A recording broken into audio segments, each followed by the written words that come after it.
she said.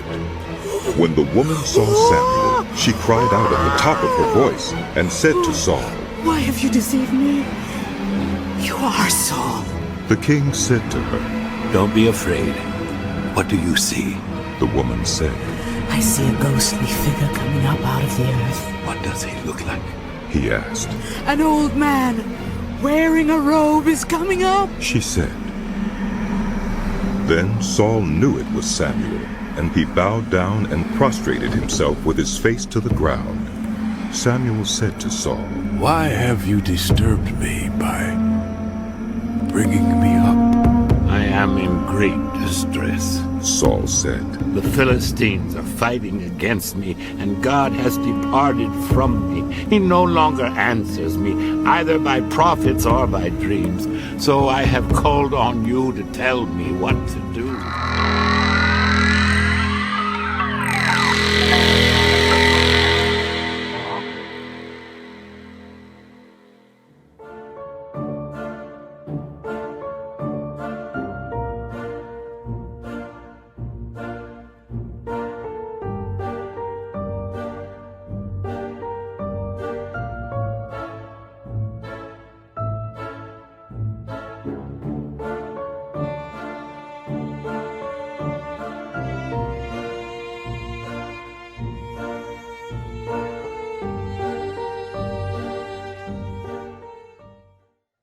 Friends, welcome to this discussion of this amazing piece of narrative art about the medium, the ghost diviner, the necromancer of Endor, and her encounter with King Saul. Just a narrative that is scary and frightful and beautifully written, a narrative that presents Saul with all of his faults and weaknesses and foibles that led to his downfall and the rise of David, and has so much spiritual lesson to teach, and yet also a picture of Saul as a character that evokes our sympathy and our empathy. We really do feel sorry for this poor guy that is reduced to such weakness and powerlessness, even having to be forced to take the orders from this banned and alienated necromancer. Welcome also to this little gallery, art gallery that we're in, with some of the famous artworks about the medium, the necromancer of Endor, and there's a great many of these available. We'll show you a few of them in this little video, but I do encourage you also to explore on your own and find some of them. Many of them present the necromancy that's going on in sort of extravagant and wild forms, and they're not not many of the artworks, in fact, do very kindly present the medium, the woman, in a very favorable light. Esther Hamore, my friend who has written on women's divination in the Anchor Bible series, has been critical of a lot of this artwork. She doesn't particularly like William Sidney Mount's portrayal of the medium. She feels that the medium comes across here as grotesque. I kind of like Mount's 1820s artwork depicting this event, and we're actually going to step into this painting in a few minutes because I do like it a lot. Granted, the medium doesn't come across as beautiful in this picture, but I think her hair is much more wild over in William Blake's around 1800, his portrayal of the necromancer with her wild hair, and even more sinister and ecstatic and otherworldly is the and frankly ugly is the depiction in the etching in the far wall, the black and white rendering of the earlier 1700 portrait of this scene by Salvatore Rosa. And you saw some of the ghostly skeletons and horse figures, wild owls in the initial image leading up and telling the story of the text. Well, this is an amazing text, and as I said, it's full of spiritual and theological insights. I want to bring you into this discussion of necromancy, divination by the use of dead spirits, and its place in this story. It is quite interesting that it's not overtly condemned in the story. It's also interesting that the necromancy works. The necromancer, this diviner by means of ghosts, is successful at bringing back Samuel, who is still a living shade, although his body is buried elsewhere. It's clearly his living nephesh that returns and communicates with Saul.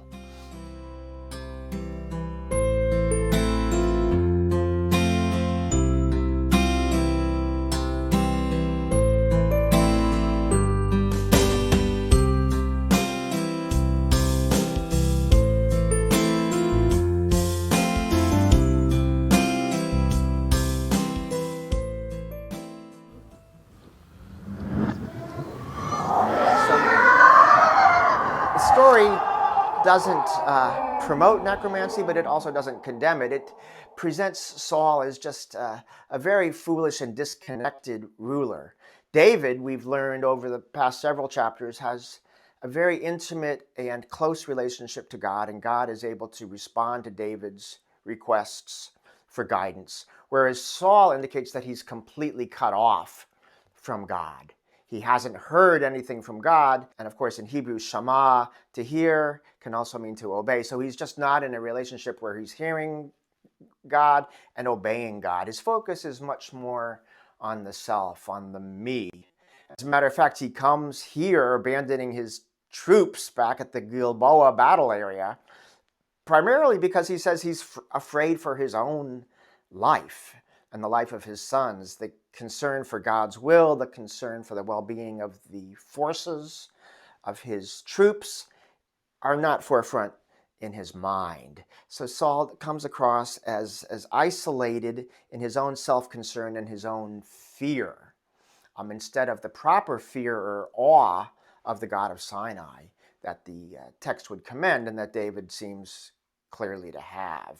So he's not in touch with hearing from God. He tries dreams. He tries the Urim and the Thummim. He looks for a prophet. There's nothing.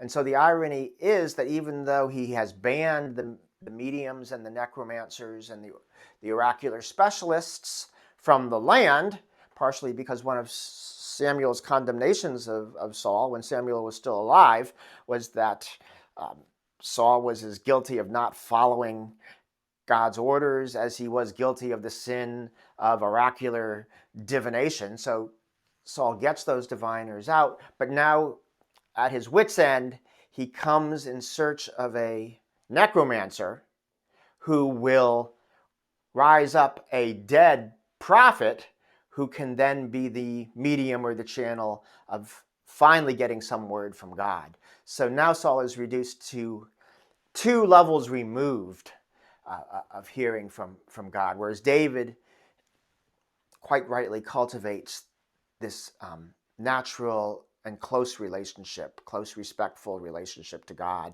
Saul is 2 levels removed. He needs a medium to convey a message from a dead prophet who conveys a message, who is the medium in turn of God's will or God's word. So Saul here is so far removed from God that the narrative is just playfully even allowing this necromancy to be described and talked about in order to show Saul in his full wretchedness and allows us to pity him in his full isolation. Notice that in the Hebrew of this text, Samuel, unlike Saul, is not isolated. Coming up from the underworld, he appears in the company of his living dead kin, his bundle of living relatives in which God has bundled him together in safety. He's not been in Sheol. He appears not with messed up hair and ragged clothes and hungry, but he appears safe in that bundle of life that Abigail referred to earlier. The Hebrew in the passage says specifically that the medium sees preternatural beings in the plural, not a god, not gods, but preternatural spirits coming up to be consulted, Elohim, the dead, to be consulted, just as by the necromancy in Isaiah 8:19. And the participle is plural here. These are the bundle of living souls attending to and comforting Samuel. Verse 12 is probably better translated, not that the woman saw Samuel already, but that she was greatly afraid when she heard that Samuel was the one that she had to call up, because Samuel had condemned necromancy. Necromancy is no good, not because it doesn't work, it does, but because the living God of Sinai is all about life, not unclean death. And if one is going to commune with the living dead, it should be with one's relatives, not with a dead prophet, not out of fear for one's own self, but to keep all for whom one cares bundled together in bonds of love and life. Your heart kind of goes out to Saul at the end. Here he is, prone on the ground, exhausted, physically drained, quaking with fear.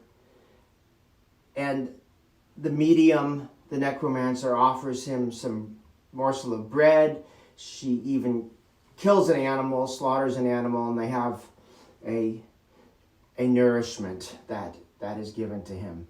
Poor guy, he did everything right pragmatically, a pragmatist to the end, followed his gut. He knew to get a good oracle, one should fast, one should go without food. He's obviously done that. He's prepared. He's followed the rites. But again, the message of rites without a right heart and a right relationship with God, you can get Samuel to come back, but the message is the same. It's a message of judgment. It's not the way to go forward with the plans for kingship for this people. Against Saul's initial pushback, they do have this ritual meal, and one can't help but think that there would have been a sacrificial meal with the living dead ancestors at the monthly family feast venerating and honoring the departed. At the new moon, when death and life become close together, the family would gather and celebrate and commune at a sacrificial festival for the ancestors. Here, though, it's not an ancestral feast. It's not about bonds of love. It's not about the great genealogical tree connecting the living, the future generations, and the departed and God in this great interconnected Sinai covenant. It's about bypassing the Sinai covenant and Saul trying to find some sort of workaround to go through with what he knows is the pragmatic, correct way. He needs an oracle, he needs to beat the Philistines, but what's left out is the Sinai covenant and that deep, intimate relationship with God.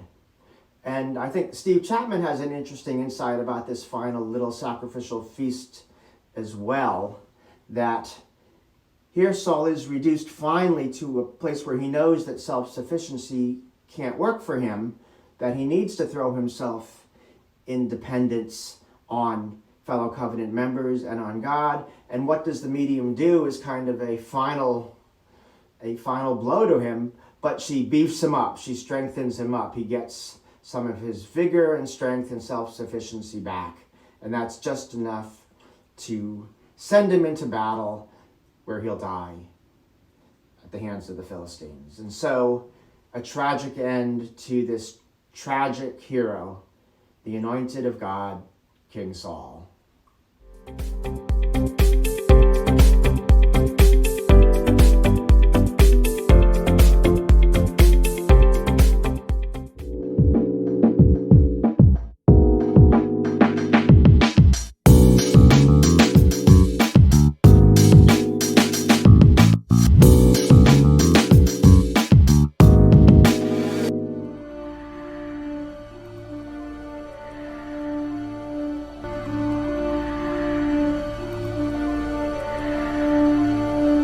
Bad flamingo.